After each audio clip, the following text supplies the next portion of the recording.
আমাদের সমাজের মধ্যে অনেক চোর দেখা যায়, যারা চুরি করে, জেনা করে, ব্যভিচারী করে।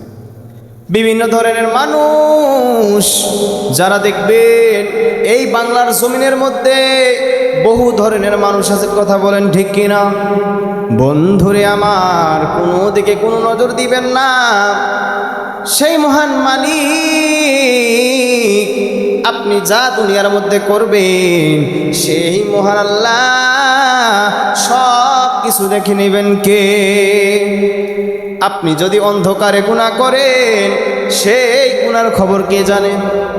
কে জানে? মহান আল্লাহ। আপনি যা যা দুনিয়ার মধ্যে করবেন, সেই মহান আল্লাহ রব্বুল আলামিন সব দেখতে পান কে? বন্ধুরে আমার,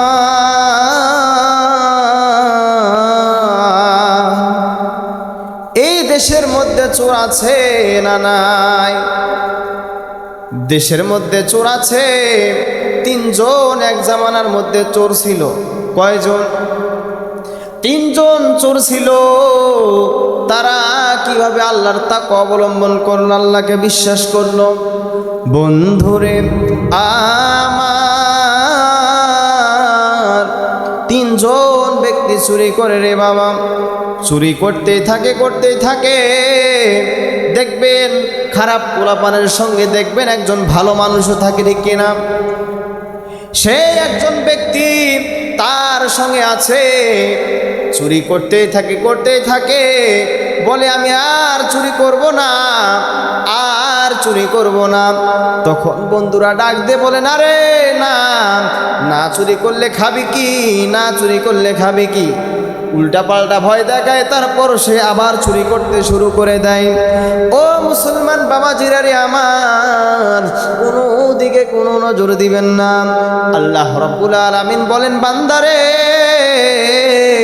তুই একবার আমার দিকে এসে পানহা চা, আমি আল্লাহ রাব্বুল আলামিন তোর জিন্দেগির গুনাহ মাফ করে দেব। ও মুসলমান বাবাজিরা রে আমার, সেই যুবক কি করলেন রে বাবা? সেই যুবক কি করলেন? বন্ধুদেরকে বললেন, না না, আমি আর এই পাপ কাজ করতে পারবো না। তখন বললেন, কি খাবি, কি পরবি? না চুরি করলে খাবি কি? তখন ডাক দিয়ে বললেন, না না, আমি যদি চুরি করা সম্পদ খাই, আমি যে অন্ধকারের মধ্যে চুরি করিস, দেখেন কে? মহান আল্লাহ রাব্বুল আলামিন আমার গুনাহ সব কিছুই দেখেন। বন্ধুরে আমার, একটা জবানও বন্ধ রাখিবেন না। আমরা যদি চুরি করি, দেখেন কে? তেমনি ভাবে এই যুবকের মধ্যে আল্লাহর ভয় ঢুকে গেল। ভয় ঢুকে যাওয়ার পর বললেন, না না, আমি এই খারাপ কাজ করতে পারবো না, কখনোই আমার দ্বারাই হবে না। তখন চুরি ছেড়ে দিলেন। বিভিন্ন অত্যাচার, তার উপরে অনেক পরীক্ষা নিরীক্ষা শুরু হয়ে গেল আল্লাহর তরফ থেকে। আল্লাহ রাব্বুল আলামিন বলেন, ইন্নাল্লাহা মা'আস সাবিরিন। আল্লাহ রাব্বুল আলামিন ডাক দিয়ে বলেন, নিশ্চয় আমি সবরকারী বান্দাদেরকে পছন্দ করি। যে ব্যক্তি আমার দরবারে এসে মাপ চাবে, আমি আল্লাহ রাব্বুল আলামিন সেই বান্দাকে আমি ক্ষমা করে দিই। এই জন্য মুসলমান বাবাজিরা, আমাদের প্রত্যেককে ইমানদার হওয়া দরকার আছে না নাই? বন্ধুরে আমার, আমাদের মধ্যে অনেক মানুষ আছে যারা নামাজ পড়ে না। কি পড়ে না? নামাজ পড়ে না। সে আবার দাবি করে আমি পাক্কা ইমানদার। কি ইমানদার? সে আবার দাবি করে আমি পাক্কা ইমানদার। আচ্ছা বলেন তো দেখি, যদি নামাজ সে যদি না পড়ে, সে পাক্কা ইমানদার কিভাবে হলো? ও মুসলমান বাবাজিরা রে আমার, একটা জিনিস খেয়াল করে থাকবেন। যখন মসজিদের মধ্যে যখন আজান হয়, আজান হওয়ার সময় দেখবেন মসজিদের সামনে অনেক যুবক পোলাপান বসে থাকে। আজান যখন হয়, তখন তারা মসজিদের সামনে থেকে পলায়ে চলে যায়, ঠিক কিনা? যদি ধরে বসে আসো নামাজের দিকে চলে আসো। আরেকটি তাল বাহানা পেয়েছে যুবক ভাইয়েরা সঙ্গে সঙ্গে ডাক দিয়ে বলে, না না, আমি নামাজের মধ্যে যাইতে পারবো না, আমার ওযু নাই কিনা। আল্লাহ বলেন, বান্দারে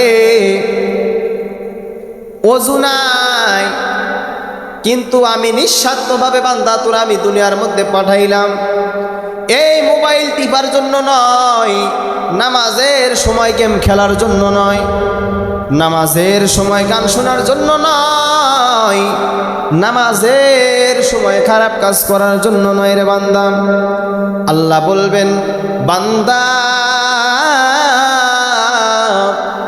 ও বান্দা, আমি নিঃস্বার্থভাবে তোরে বানাইলাম আমার দাসত্ব এবং গোলামি করার জন্য রে বান্দা। একটাবার কেন ভাবলি না আমি আল্লাহ তোরে বানাইলাম আমার একমাত্র ইবাদত করার জন্য, দুনিয়ার জমিনে আমি পাঠাইলাম। কেন রে বান্দা তুই একটাবারও কি সময় পাস না? একটাবার যে বলিস না সুবহানা রাব্বিয়াল আলা? একটাবার আমার দিকে সে মাথা নিচু কর রে বান্দা, একটাবার আমার দিকে মাথা নিচু কর। আল্লাহ রাব্বুল আলামিন বলেন, ফাফিরু ইলাল্লাহ, এসো বান্দা আমার দিকে এসো, এসো বান্দা আমার দিকে এসো। বন্ধুরে আমার একটা কথা সব সময়ের জন্য মনে রাখবেন রে বাবা, কোনো দিকে কোনো নজর দিবেন না। সেই মহান আল্লাহ রাব্বুল আলামিন চাইলে আমাদেরকে ভেড়া বানাইতেন, বকরি বানাইতেন, কিন্তু তা না করে আমাদেরকে মানুষ বানিয়ে দুনিয়ার জমিনে ছেড়ে দিলেন। মুসলমান বাবাজিরা ভাবতে হবে, আমাদেরকে চাইলে আল্লাহ গরু বানাতে পারতেন, ছাগল বানাইতে পারতেন, কিন্তু মহান আল্লাহ রাব্বুল আলামিন তা না করে আপনাকে আমাকে মানুষ বানাইলেন। ও বান্দা, আমি তোরে তাল বাহানা করি না, তাল বাহানা করার জন্য বানাই নাই। নামাজের কথা বললে উল্টা পাল্টা কাজ শুরু করে দেয়, আছে না নাই? বন্ধুরে আমার, ও বন্ধুরে, একটা বার যদি কবরের দিকে তাকাইয়া দেখো, কত মানুষ ছিল যারা সেই অন্ধকার রহিন কবরের মধ্যে চলে গেল।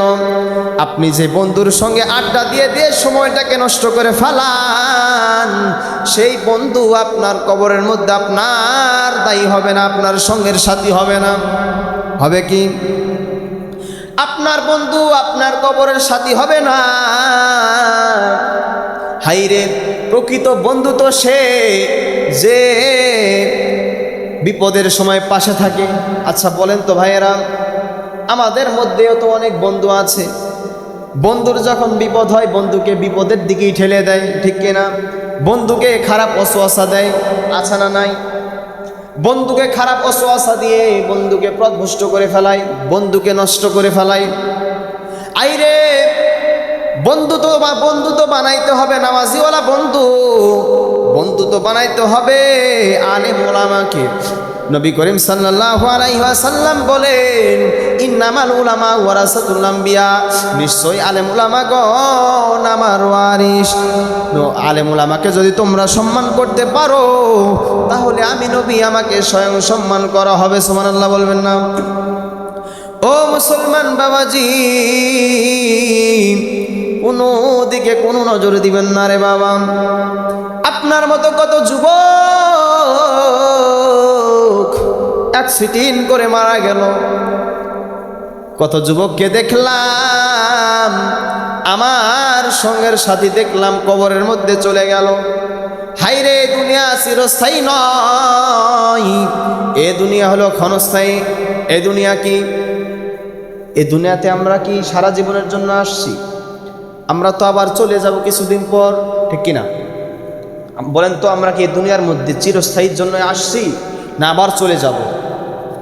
ও মুসলমান বাবাজিরা রে আমার, এই দুনিয়া চিরস্থায়ী নয়, ক্ষণস্থায়ী দুনিয়া।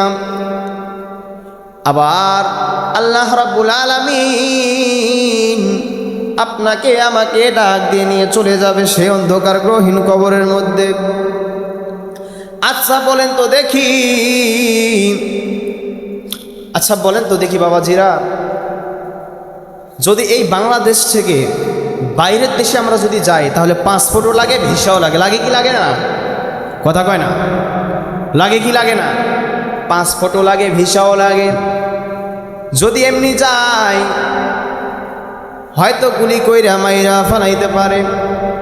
একটা জিনিস খেয়াল করে দেখবেন, ইন্ডিয়ার বর্ডারের কাছে আপনি যাবেন, বিজিবি সেনাবাহিনী অনেক আছে যারা দেখবেন আপনার আশেপাশে ঘোরাফেরা করে, বলবে এখান থেকে সরে যাও, না হয় আমরা অ্যাকশন নেব। বলে কি বলে না? ও মুসলমান বাবাজি, যেই মহান আল্লাহ রাব্বুল আলামিন আপনাকে আমাকে সৃষ্টি করল এই দুনিয়ার জমিনে, আল্লাহর হক আছে না নাই? আল্লাহর হক অবশ্যই আছে। আল্লাহ শুধু চান বান্দারে তোমরা শুধু আমার দাসত্ব এবং গোলামি করবা। বেনামাজি হয়ে কবরের মধ্যে যদি আসো, সেই কবরটা তোমার জন্য ভয়াবহ হয়ে যাবে। তোমার জন্য 3টা আযাব নির্ধারিত হয়ে থাকবে। কয়টা আযাব? 3টা আযাব তোমার জন্য নির্ধারিত হয়ে থাকবে। তোমাকে কবরে যখন নামানো হবে, দুই পাশের কবরের মাটি এমন ভাবে চাপ মারবে তোমার শরীর চেপটে যাবে, আবার ঠিক হয়ে যাবে, আবার চাপা দেওয়া হবে। আচ্ছা বলেন তো দেখি, একটা মানুষ দেখবেন যখন অ্যাক্সিডেন্ট করে দুনিয়ার জমিনে, অ্যাক্সিডেন্ট করে কি করে না? অ্যাক্সিডেন্ট যখন করে দেখবেন সেই মানুষের অবস্থা একদমই খারাপ হয়ে যায়। বাবা মা বলে চিৎকার করতে করতে তার অবস্থা খারাপ, আছে না নাই? বিশ্বাস না হয় রাজশাহী মেডিকেলের মধ্যে যাইয়া দেখবেন কত মানুষ বাবা মা বলে চিৎকার করে কান্না করে। ও বন্ধুরে,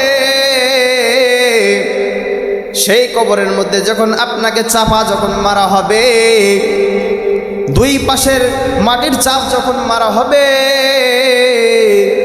তখন আপনি কোথায় পালাবেন? কোথায় আপনার বড়ত্ব? কোথায় আপনার বড় লোকই থাকবে?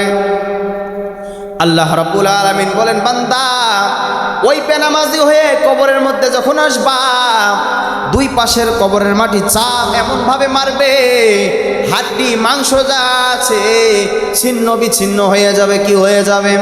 ছিন্ন বিচ্ছিন্ন হয়ে যাবে। সেখানে তোমার বন্ধু থাকবে না, বান্ধব থাকবে না, সহযোগিতা করার মানুষও থাকবে না। ও মুসলমান বাবাজিরা রে আমার, আচ্ছা বলেন তো দেখি, আপনার বন্ধু সেই বন্ধু কোথায় থাকবে? যেই বন্ধুর জন্য আপনি নামাজ নষ্ট করলেন, যেই বন্ধুর জন্য আপনার ইমানটারে আপনি নষ্ট করে ফালাইলেন, সেই বন্ধু যখন কবরের মাটিতে চাপ মারবে তখন আপনি কোথায় কোথায় থাকবেন? আর আপনার বন্ধু কোথায় থাকবে? আচ্ছা বলেন তো দেখি, আপনার গুনার ভাগ সেই কবরের মধ্যে যেই কষ্টের ভাগ আপনার বন্ধু নিবে? আপনার বন্ধু কখনোই নিবে না। ও মুসলমান বাবাজিরা রে আমার, দুনিয়ার আগুনের মধ্যে যখন হাত দেই, হাতে ফোসকা পড়ে যায়। হাই রে, হাত আর চলে না। হাত আর কি? হাত আর চলে না। মেডিকেল যাও, ডাক্তারের কাছে চলে যাও। হাইরে কত মানুষ বলে হাতের মধ্যে ডিম ভেঙে লাগায় দাও। আমার চোখের সামনে একটি বাচ্চা গরম পানির মধ্যে পড়ে গেল। ও মুসলমান বাবাজিরা রে আমার, যখন পানির মধ্যে পড়ে গেল তার শরীর পুড়ে গেল, একদমই পুড়ে গেল। যাওয়ার পর কত মানুষ পরামর্শ দেয়, কত মানুষ পরামর্শ দিয়ে বলে, হাইরে শরীরের মধ্যে ডিম লাগাও, ঠান্ডা বরফ লাগাও। হাইরে সেই জাহান্নামের আগুন, আপনার বন্ধু থাকবে না, আপনার বান্ধব থাকবে না। হাইরে ওই সময় কে বলবে, হাইরে ধরো তার শরীরের মধ্যে ডিম ভেঙে লাগাইয়া দাও? কেউ বলবে না। হাইরে দুনিয়া নয়, আখিরাতের কাজ করে আমাদেরকে দুনিয়ার জমিন থেকে বিদায় নিতে হবে। তা না হলে সেই কবরের আযাব আমরা কখনোই সহ্য করতে পারবো না। দুনিয়ার আযাবই আমাদের সহ্য হয় না। দুনিয়ার মধ্যে যখন রৌদ্র তাপ যখন বেশি যখন হয়ে যায়, হাইরে শরীর পুড়ে ছারকার হয়ে যায়, শরীরের মধ্যে কোনো পোশাক রাখতে পারি না। যখন মাহশরের ময়দানে এক বিদ্যা উপরে যখন সূর্যটা রাখা হবে, ও মুসলমান বাবাজিরা আমার, তখন দেখবেন মাথার মগজ গলে টপ টপ করে মাটিতে পড়বে গুনাহগার হয়ে কবরের মধ্যে গেলে। বন্ধুরে আমার কি দিয়া বুঝাইতাম, কি দিয়া ওয়াজ বুঝাইতাম রে বাবা। হাইরে দুনিয়ার মধ্যে যখন সাপে কাটে, কত মানুষ পায়ের মধ্যে দড়ি বেঁধে দেয়, হাইরে বিষ উপরে উঠে চলে যাবে। কত মানুষ পরামর্শ দেওয়ার জন্য আছে। দুনিয়ার মধ্যে কত ডাক্তার কবিরাজ আছে না নাই? দুনিয়ার মধ্যে কত ডাক্তার কবিরাজ আছে রে, মেডিকেল আছে। কেউ বলে মেডিকেলে নিয়ে যাও, কেউ বলে ডাক্তারের কাছে নিয়ে যাও, আবার কেউ বলে এই কবিরাজের কাছে নিয়ে যাও, ভালো হয়ে যাবে। যখন সেই অন্ধকার গ্রহীন কবরের মধ্যে যখন সাপ, যখন বিষজ্ঞর যে সাপগুলো যেগুলো আছে, বিষাক্ত সাপ যখন দংশন করতে লাগবে, আপনার পায়ে কে গামছা বেঁধে দিবে, দড়ি বেঁধে দিবে, হাইরে সাপ বিষ উপরে উঠে চলে যায়। দুনিয়ার কেউ আপনার আপন নয়, দুনিয়ার কেউ আপনার আপন নয়। হাইরে